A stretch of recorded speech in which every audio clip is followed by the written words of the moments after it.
Hey everybody, welcome back to the Plays and Fades YouTube channel. I'm your host, Gordo Gambles, and today we are talking about UFC Vegas 74. We're doing this one live. We have ourselves a very interesting card in terms of, DraftKings salaries. And that's the truth. We have some late notice cancellations and some late notice replacements as well. And because of that, I don't have that same time to go ahead and film and edit. And I do apologize for that. It is a very, very busy week, but I still want to get that content out of there and I still want to talk fights. So I thought, why not? Let's do it live. So if you guys are wondering why that quality is a bit off this week, why there's no cuts and editing, that's why. But if you are here, please feel free to add any questions you may have. I'd be happy to answer them. Let's just talk some fights, guys. We had a week off last week. Before that, we actually had a very good week. And I was hoping, we could just keep her going there too. Themba Garimbo, Chase Super were our highest on plays, went very well there. Mackenzie Dern lit it on fire as well. The only regret from 2 weekends ago is not enough Gilbert Urbina. And I had a fair amount, but really you want more when he's scoring that well. But we're here to talk about UFC Vegas 74. We have Albazi versus Kai Kara France. As always, I'm going to break down every single fight from a DraftKings and betting perspective.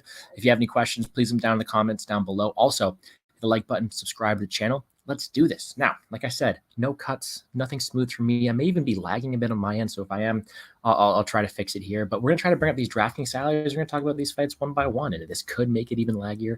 I could have some issues, and please feel free to let me know if so. We'll be back to our usual ways right after this. No problem. All right.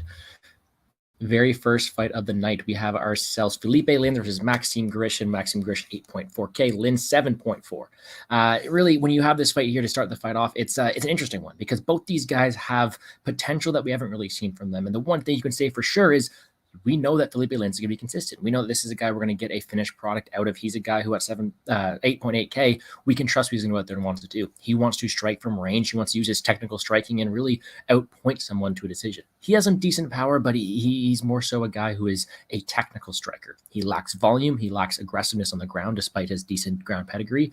And he lacks just overall physicality and aggressiveness. Decent takedown defense, but in his eyes, he wants to outstrike you with his technicality. Flip side of things, Felipe Lins is a huge ball of potential. I mean, he won $1 million on PFL and kind of fell off a cliff because of it after that. I mean, a knockout loss to Tanner Boser isn't that good. I mean, only putting up 41 strikes against Andre Arlovski. The guy has potential. I mean, he's got great submission upside, great power as well, but we haven't seen that recently. Sure, I finished one last time against OSP, but that doesn't really tell me much from someone who I would expect to see more out of, and I expect to go out there and have a higher ceiling. Really, like a 1 minute fight doesn't really show me you can go out there and do that consistently because I do know that Grishin is pretty durable and he does have decent cardio. Does Lins have the ability to put up a fight for all 15 minutes? And that's really what this one's coming down to. It's who's the lesser of two evils here, right? Is it the potential of Lins or is it the consistency of Grishin? I'm going to take Grishin to point into a late finish or a point decision here using his technicality and striking from range. Flip side of things, Felipe Lins does have that explosiveness. He is the better GPP pick play on DraftKings, but really, I'm not struggling for dogs this week. That's not a good sign outside. And this is one where I can really look to. Oh, no, that's not good at all out there. And look to really target the favorite here. So I'm going to move on to the next fight here. See, this is what you got when you got fights going live, right? We're talking about these. Appreciate everybody joining me. And we'll be back to the old edited ways soon. But next up, we have Luan Lacerta versus Damon Blackshear. Luan Lacerta, actually, both these guys coming off of losses. Both these guys who have put up good accounts for themselves in losses, but two guys who really we have a lot to see from them. Two guys who we actually are looking forward to seeing them both in the win column. Both have potential to do well. One side of things, Luan Lacerta, he is the favorite in this spot. He trains at Nova União. He is a very solid grappler. He has, I think, 10 of his 12 wins by submission. No wins by knockout. He's their submission or decision. And he's got a very, very good ground game. On the feet, he lacks technicality, but great aggression and has also never been knocked out. So it's not too bad there. Flip side of things, Blackshear is a very similar product. Very, very green on the feet. He wants to wrestle, get in close, and he himself is a very, very tough guy. Never been finished either by submission or by knockout, and he's always in that fight, putting up some very hard fights against Zalal, which was a draw, and against Basharat, which he did lose.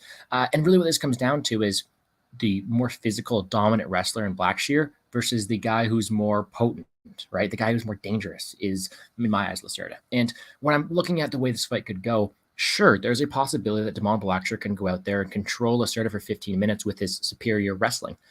But that's not the most likely outcome, in my opinion. The guy with more path to victory, in my eyes, is Luan Lacerta, and that is why he is favorite here. I think not only does he able to threaten a lot of submission threats on the ground, allow reversals, allow get-ups, but on the feet, he's a more aggressive fighter. more aggressive fighter, better volume, better minute winning ability. And he also himself has the ability to win in the durability contest as well with better cardio as well. So I think I have to agree with Lacerta being favored here. I'm not counting out Blackshear because I do like his physicality and wrestling edge here. However, the guy that I think with more upside this week is going to be Lacerta at 8.7. I don't think he necessarily gets to finish too much of the time, so there may be better options than him. However, he is dangerous. We know that Nova and Yao guys have that great ground game, and I do think that overall he has more paths to victory here. So I will be siding with him this week. Just checking in with everybody here. Lots of violence this week. That fight is actually one of my favorite ones to talk about. Hopefully it is a violent one here. Anthony, thank you for tuning in. Appreciate you joining, and for sure I'll happy to put out the time for you guys. It'll be a fun one this week. But again, so many weird things. We're going to talk about the fights and the mispriced salaries up here soon, but I had to go live this week instead of recording them. So apologize for the weaker quality here, but we'll dive into this next one, which is kind of like what this video is, that the weaker quality fight here, which is Elise Reed versus Jinh Frey. Not the highest level fight, but you got to talk about them anyways. 8.6K, Elise Reed. Did we ever think we would see that here in a DraftKings salary? Because herself is not one who is the most dominant fighter, but she's going up against a 38-year-old Jinh Frey who was recently just knocked out as well. So you have ourselves a bottom of the barrel bout here, and one that doesn't look like it's going to score too well from a DraftKings perspective. Let's break it down, right? Elise Reed is a technical, powerful kickboxer in her own right. I think that she has flaws in her game in terms of she can be taken down, she can be controlled. She's made some weaker fighters look very, very strong, but on the feet, she can keep her own. I mean, she's got decent volume, good range, good power as well. And in someone who just knocked out as easily as Frey was, you have to think that that's kind of why the line is where it is. Reed is someone who's going to be favored for that reason because she has the path to victory that we just saw Frey lose by. Flip side of things, when we've seen Reed taken down and controlled so easily, we know Frey has takedown upside here, and I think that's why she's kind of live here. Frey's path to victory is going to be to control her to a decision, and I think that although it is a possibility, not one that's going to happen all too likely. So how am I really thinking this fight's going to play out? Well, it's going to be a sloppy 15-minute affair with the woman with more finish upside is going to be Elise Reed, and for that reason, she is my pick. She has more path to victory. I do think she'd be landing more impactful shots on the feet, and for that reason, is someone who has a decent upside on DraftKings because she's going to be so low owned, but it's so hard to get to her. I mean, she's not someone you can rely on too much, put up that big score. Neither is Frey, but it is a very sneaky one because the more I think about it, if these fighters are going to come in at low ownership, what's their path to victory? Well, it's going to be Reed, more impactful shots, potentially a knockout. And Frey, if she's going to win this fight, I do think she has to wrestle for long periods of time here, which could score well. So really a dart throw fight, not one I want too much ownership, no ownership in single entries, but I'm going to have to go with Reed with her more path to victory. A close fight, though, not one I want too much of a financial involvement with. All right, here we get to the big elephant in the room, the reason why we have so much controversy this week. Really, the reason why I'm going live right now instead of editing my video, because usually I like to record Tuesday mornings, get it out Tuesday nights, but we didn't have these salaries. And actually, if you look right here, Jamie Malarkey, 6.7K. And you're thinking, oh, okay, 6.7. His opponents must be like 9.5, 6.5. And that really happened because Malarkey had his opponent, Guram Kutulazzi, pull out. And now we have Jamie Malarkey, 6.7K on DraftKings, minus 500 on the money line. The first time we have ever seen that ever. And for in all reality, we have ourselves a free square. And we have someone in Jamie Malarkey who is projected to win this fight upwards of 80, 85%, sitting at 6.7K on DraftKings. And for any comparison at all, if you just roster Jamie Malarkey this week alone at 6.7, your average salary is 8.66 remaining. So he is kind of that free square, and he is going to be heavily owned because of that. But really, when it comes down to breaking down this fight, Jamie Malarkey is a guy who's been battle-tested, very good pace, pressure. He's a very well-rounded guy with some good wrestling upside, good striking upside. Opponent Naimov, coming in on short notice, I think he has flaws, and I don't think this is the end of the road for him, but when you're taking such a big step up in competition on short notice, and you can be broken down the stretch by pace and pressure, this is why Malarkey's a big favorite, and I have to agree with that. 6.7, you got to have him. And it's so hard for me to say that because he's going to be upwards of 70% owned. But at 6.7K, it opens up so many options. He's the reason why you're going to be leaving so much salary on the table this week. You kind of have to have him. Now, there's a world where you go out and fade him, and you hope he doesn't score that well, and you get an edge on a lot of the field. And actually, if you roster Naimov, you're getting an edge on over 90% of the field. But it's such a large risk for someone we don't see winning too much of the time. The pick is Malarkey. I think he used his pace and pressure to break Naimov and score really well in the process. And he's kind of that building base of all your lineups because of the salary discrepancy. he's kind of one you got to have. And it's not too fun to really want to go after that chalk, but you kind of have to look into it that way. You kind of have to target it because of it. I don't know what else to add to that one. So Jinh Malarkey, free square this week, 6.7K. You're going to have to do that. Sorry, I don't have much more to say about that one. All right, we're going to move on. Castaneda versus Gaffarov. Sorry, I mispronounced that one. And this is actually the hardest one for me to call because it is another one on short notice, and I wasn't able to get a full read on this one. From what I've heard, Gaffarov did have a fight he was coming for. So in reality, although it's short notice opponent, he was training. He should be ready to go. Gaffarov underdog 7.8, Castaneda at 8.4. I'm happy both these guys are staying on the card because they are fun fighters to watch. Initial instinct, first read is I like Castaneda because he's a very, very well-rounded athlete, but we've seen him broken. We've seen his pace be used against him. We've seen him get crumbled to people like Daniel Santos, who we'll talk about later, and we've seen him really struggle as fights go on. Gaffarov is a guy who likes to use pressure to his advantage, who's a very solid wrestler, good top control, decent strike in his own right.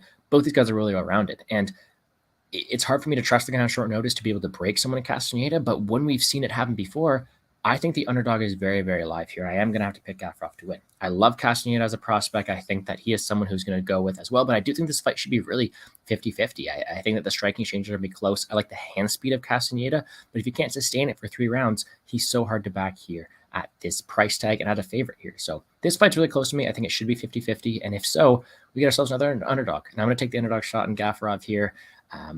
He did lose to Chad Helliger, but let's not forget, he was favored in that fight by a large margin. So people see a lot of good things in him. I think he has upside here. I think he is a decent DraftKings underdog because if he's going to use his pace, his upside, his wrestling, he could score very well. And I mean, if you pair him with Malarkey, you have yourselves a pretty potent lineup here, 8.87 remaining, right? So he's an underdog I'm looking to target. This fight as a whole is one I'm looking to target. I just do think Gaffarov should be a bit closer on the money line perspective as well. All right, another ugly one. Dontel Mays, Andrei Arlovski. Mays will forever be known as the guy who lost to Hamdi Abdelawab. Actually, no, 2 things. The guy who lost to Hamdi Abdelawab and the guy who just humped, was it Parker Porter, to death in that crazy meme. He has potential. He's got decent wrestling, but you can't trust him. I mean, he's looked horrible recently, and although Arlovski at 44 years old is not somebody you want to go out there and trust long-term, we know what we're getting from him. We're getting a guy who can strike, who can slow fights down and point fight. And we can't really trust Mace to go out there, wrestle proactively, and have success doing so. For that reason, I'm going to have to go with Arlovski here because he is the proven guy I can trust. And if I'm using that same logic to pick Grishin over Linz, I got to do Arlovski over Mayhears. But this is probably the ugliest fight in the card. We have the DraftKings, though. Arlovski to the side because he scores awful. I mean, when he's going out there and he's having these fights, scoring 69 in a win, 57 in a win, 63 in a win, 74 in a win. Disgusting. Slows fights down, doesn't score that well. Flip side of things, Mays has DraftKings potential. He has high ceilings. When he beat Parisian, wasn't Parker Porter, respect Parker Porter. He scored 124 when he did wrestle, when he did shoot takedowns. He has more upside in this matchup. And for that reason, he will sneak into my GBP lineups because of it. But really ugly fight. Don't want too much of a financial involvement on it. We'll be looking to pass that way. But I got to go with Arlovski because I can trust him more. Next up, we have Daniel Willy Cat Santos versus Munoz. And this is my favorite fight in the card. Straight up, aside from maybe the main event, my favorite fight of the card, and actually the only bet I have so far on the card. And it's Wednesday, and I still do not have really any bets. No money line bets, just the under in this fight. And you have ourselves a clash of fighters who are going to go balls to the wall, who have their flaws, but also put on very, very entertaining fights. Santos is a spinning attack king. I mean, he's got great resiliency, great pressure, great aggressiveness. And because of that, he's a great guy to target on DraftKings. I mean, he went out there, he broke Castaneda after withstanding an early storm, scored 120. I mean, the guy is resilient, he's powerful, he's entertaining. And I do think he's going to have the opportunity to win this spot here. Other side of things, Munoz, black belt, very, very talented. He absolutely sliced through Simmons like butter, scored very well in doing so. But he showed that he can be knocked out. Gravely had put a shot in the butt in there, knocked him out very, very early on. And I think that's kind of how it goes. I think that Munoz is going to have the potential to get a takedown and submission victory. But in doing so, he's also leaving himself to those spinning attacks and that power and that pressure that Santos really brings. So it's the danger of Santos on the feet, the danger of Munoz on the ground. Either way, I do think this fight ends one way or the other. Large majority of the time, it is Santos finding that finish, in my opinion. I do think he's decent enough on the ground to match up there. And I do think he gets his hand raised a lot at the 9.2. Haven't finalized my lineups. I got them all reserved. Haven't finalized them. But I think he has the upside. Great spinning attacks, great power, great aggressiveness, great volume. And sure, there's a chance where he's taken down and submitted, but I don't think it's too often. Either way, give me violence. I do think it's on the Santos side, though. All right, 6 fights to go. Appreciate everybody joining me. Tajikistan 0-2 this weekend. Yeah, you're right there. And you're bringing back that Hamdi fight. I don't want to say names of the guy who hosted the contest that I was able to win last year, but I picked Dontel Mays that spot. That was like a week where I picked Dontel Mays to win, and it came back to haunt me. Evan saying Wiz should join me. Yeah, I mean, Wiz is going live right after this. That's kind of why I push it up early, because I want to go hang out, see what he has to say. I have an unfortunate, not unfortunate, but I was supposed to do a show later tonight, so my night's opened up now, and I'm gonna go hang out with Wiz. I'm gonna go see what he's doing there. I'm gonna go check out some more content, which may be easy as well. Shout out to him in the chat. But we're gonna keep on going. 6 fights continuing. Please hit the like button down below. Subscribe to the channel. Let's keep on moving. Next up, Elise Zoleski dos Santos, 8.3K. Abubakar Nurmagomedov, 7.9. And another tough one to get a read on, because it seems at face value like striker versus grappler. I mean, Zoleski dos Santos, very, very dynamic. He put on an absolute beating on Benoit Saint-Denis when the ref didn't stop that fight. I mean, a super dangerous guy, should have been stopped, and it reflected his potential, because he is a very solid striker, tons of power in his strikes. Abubakar Nurmagomedov is a guy who looks to go out there, doesn't grapple as proactively or as effectively as his Nurmagomedov counterparts, but he does have in his back pocket 9 minutes of control time against Godsey, 4 minutes against Gooden.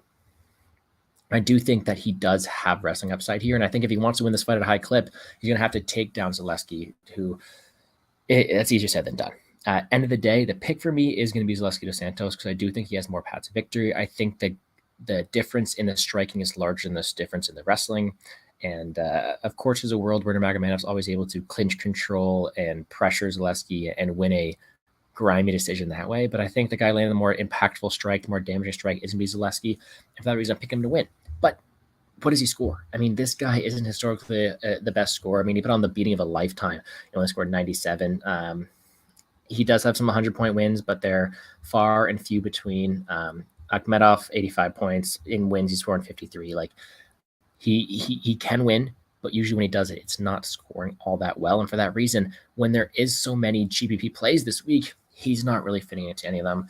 I do like him to win. I do think you can fit him into a few lineups, but I am going to be a bit under the field on his ownership, just because I don't think he knocks out Nurmagomedov a lot of the time. I do think this fight goes to decision a lot of the time, and for that reason, a bit dicey. Speaking of that show I was supposed to go on, I was supposed to go talk with Lou Betcha on props to consider, maybe bet. Go check him out, the MMA Engine. I was going to get maybe some Zoleski submission as a fun sprinkle there, but I do think most likely the outcome is a Zoleski decision, not scoring too well in the process. All right. Main card.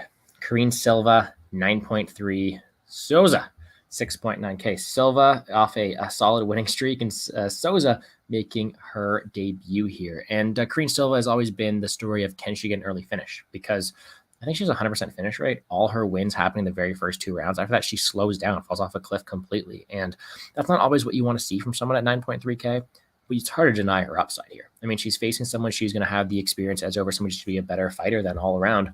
Just can she maintain it? I mean, I think Soza has a decent ability to put up a good fight here, and especially win later on, making it a bit dicey. But when it comes to DraftKings upside, it lies with 9.3 with Silva. I mean, we have no problem with getting to these favorites, considering how much of underdogs Malarkey is. I've already mentioned people like Naimov and stuff like that. We have no problem getting these 9.3Ks. And when her upside, when her ceiling and path to victory is a first or second round finish, because she is so dynamic, she is so explosive, it's hard to deny that that is something that you're going to have to look out for, something you're going to have to project. So for that reason, she isn't going to pick to win, but I'm not as confident as the money line is. I wouldn't trust her too much here. I think that she does win this fight. However, line's a bit wide for someone who hasn't displayed the best cardio, for someone who hasn't displayed the best minute winning equity. So I'm not going to be parlaying her. I'm actually just going to be sticking to some DraftKings ownership there. Another sloppy fight. And like I mentioned, if I only have one bet on this card, I'm not going to be forcing too much here. But I do think Silva uses her explosiveness, aggressiveness to get Soza out there early. However, if she doesn't, it will be a bit dicey. All right, the people's main event. Tim Elliott versus Victor Altamarino. I'm not going to make any jokes about Tim Elliott. It's a very unfortunate situation. I wish him all the best mentally. For those who didn't know, just had his wife, UFC fighter Ginh Mazzani, exposed her for cheating on him with another UFC fighter, Kevin Kroom, split up. He's in a weird state. And the talk of the town has been, how is that going to affect him? Is it going to make him more aggressive, do well, just like Mackenzie Dern did when she divorced last week? Or is it going to make him fight poorly because his mind's kind of boggled? And I'm going to try to break it down apart from that, but upside-wise, if Elliott's going to go out there and be the crazy Elliott we know and love, he does have upside, because the Tim Elliott we know and love has great volume, great pressure, good cardio, and he likes to go out there and he likes to be crazy. And because of that, he's able to confuse his opponent, score well in the process. This is going to be a very, very fun fight. Altamarino himself is a very, very durable guy who's going to go out there, throw a ton of volume in his own right, but who can be taken down. And Tim Elliott has shot like hundreds of takedowns. I think he's actually at 99 takedown. Monk brought it up on the show earlier that he's shot since 2013. I mean, Tim Elliott is a very aggressive guy. So if you're adding the fuel of him and his relationship falling apart, unfortunately, I do think that he's dangerous. And at 9K, I want some of Tim Elliott this week. I think either way, you want some of this fight in your DraftKings lineup. The winner's going to score very well, because it's either Tim Elliott going out there, landing a few takedowns, a ton of volume, winning a decision at a very, very high ceiling, or it's Altamarino catching Elliott making a mistake in something, whether it be the grappling, because we've seen Elliott submit it before, or if it be Elliott just not having the same success he does, and Altamarino is able to take over with his volume. Both these guys score very, very well, and I do want to have them in my lineup. So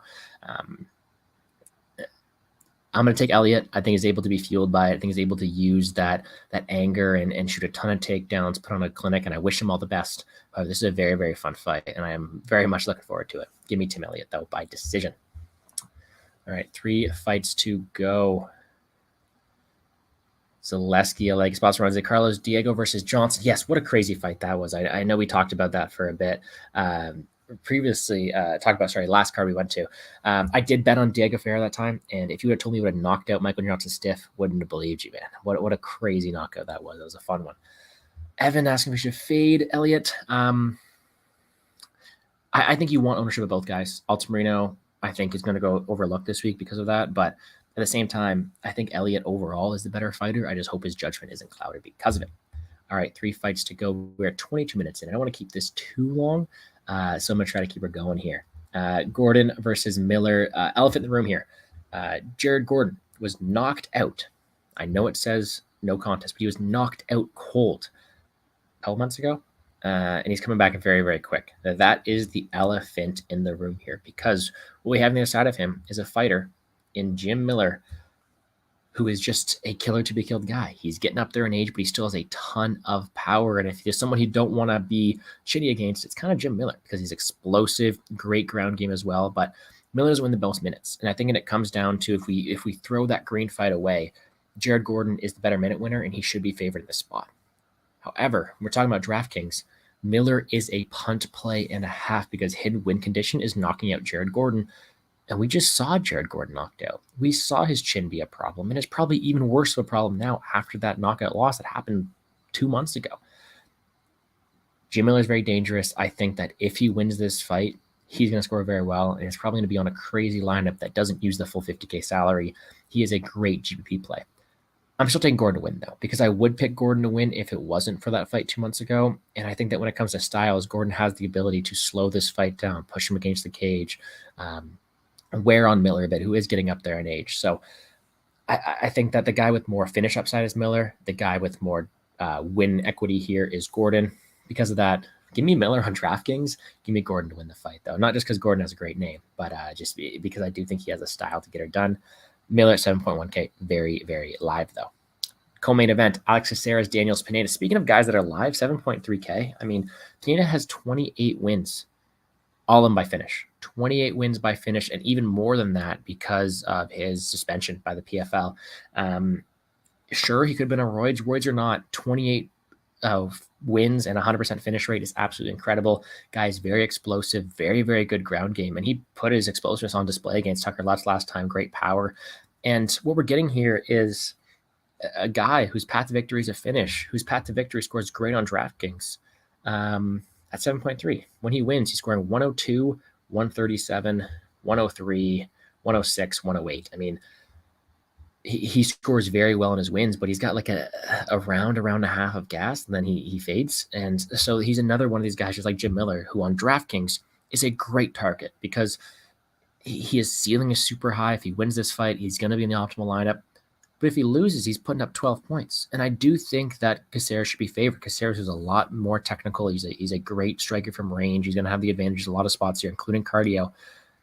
The guy's more dangerous. The guy who I want more on DraftKings is Daniel Pineda. So at 7.3K, I'm going to be sprinkling in my lineups. I also want Caceres, though, considering the fight style of Pineda. I mean, Pineda's killer to be killed. And if that's the case, Caceres has a high ceiling as well. A fun fight. I think Caceres is able to take over late, get a late finish there. But what a crazy one here. You can never count out Daniel Pineda. He's very, very explosive. But I do think Caceres is able to tame him and get a later finish here. Super fun fight. Main event time, Kai Kara-France, Amir Albazi. And like I said, I don't want to take too much time here, but this is a fun one. I could talk about this one for a while. Kai Kara-France striker. Albazi is a bit of everything, but he's mostly a grappler. And what we're getting here is a huge step up for Albazi. And I want to get that out of the way because Kai Kara-France is someone who is going to have the experience edge, just fought for the belt, the striking edge here. But the main criteria we're seeing is he's got the experience edge, and he should be favored larger because of that. And whereas I understand that, we have to take a look back at Kai Kara-France's record for a second, because although it's very impressive and I like Kai Kara-France, he just lost to Moreno. No shame in that. Beat the corpse of Cody Garbrandt. I'm not giving you too much credit for that. He beat Askar Askarov, and that's a incredible performance, a great job. But I was live in Columbus, and I scored it for Askarov.